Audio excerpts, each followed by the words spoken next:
ایک اس دور میں بہت بڑے شاعر تھے، وہ لکھتے ہیں کہ مجھے جب پتہ چلا کہ حضور غوث الاعظم یہاں پر درس دیتے ہیں تو میں نے یہ خیال کیا کہ میں آپ کی مجلس میں جاتا ہوں اور دیکھتا ہوں کہ اپنے خطاب میں وہ شعر کتنے پڑھتے ہیں۔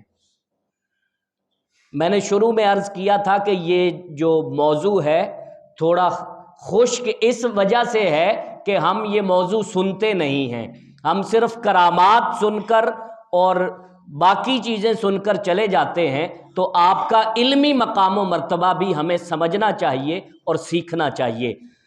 وہ کہتے ہیں کہ میں نے دل میں خیال کیا کہ آج ان کی مجلس میں جاتا ہوں اور جا کر دیکھتا ہوں کہ وہ اپنے کلام میں شعر کتنے پڑھتے ہیں۔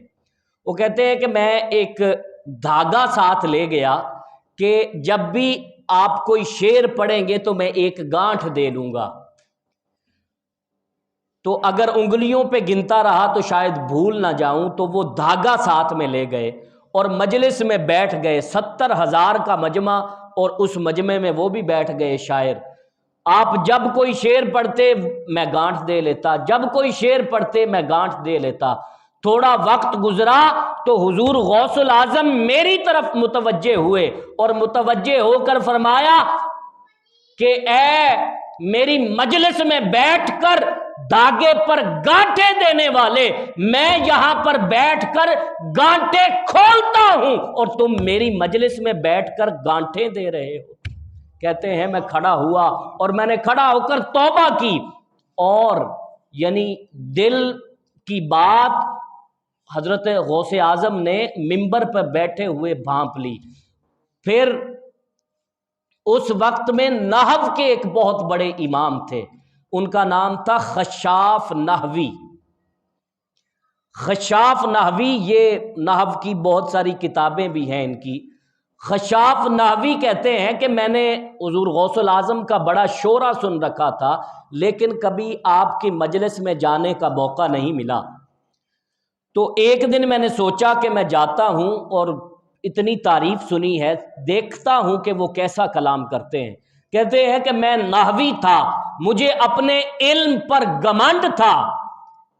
میں آپ کی مجلس میں پہنچا اور کہتے ہیں کہ لم تحسن کلامک، کہ مجھے آپ کا کلام کوئی زیادہ خاص نہیں لگا۔ وہ اپنی فیلڈ کے ماہر تھے، وہ کہتے ہیں کہ مجھے آپ کا کلام کوئی خاص نہیں لگا۔ کہتے ہیں کہ میرے یہ دل میں خیال آنے کی بات تھی کہ حضور غوث الاعظم میری طرف متوجہ ہوئے اور متوجہ ہو کر فرمانے لگے کہ اے خشاف نحوی، الا تفضل النحو علی مجالس الذکر، کہ تو اللہ کے ذکر کی مجلس کو نحو پر فضیلت دے رہا ہے۔ اللہ کے ذکر کو، اللہ کے ذکر کی مجلس کو نحو پر فضیلت نہ دے۔ آپ نے فرمایا آ میرے قدموں میں بیٹھ جا، آ تجھے نحو بھی پڑھا دیں گے، کہ تو سیب وے کے پیچھے پھرتا ہے، کبھی ہمارے قدموں میں آ، تجھے نحو پڑھنا بھی سکھا دیں گے۔ نعرہ تکبیر، نعرہ رسالت، نعرہ حیدری، نعرہ غوثیہ۔ وہ خشاف نحوی کہتے ہیں کہ پھر میں تائب ہوا اور میں آپ کی خدمت میں رہا، اور آپ کی خدمت میں رہ کر نحو میں وہ ملکہ حاصل ہوا جو آج سے پہلے حاصل نہیں ہو سکا تھا۔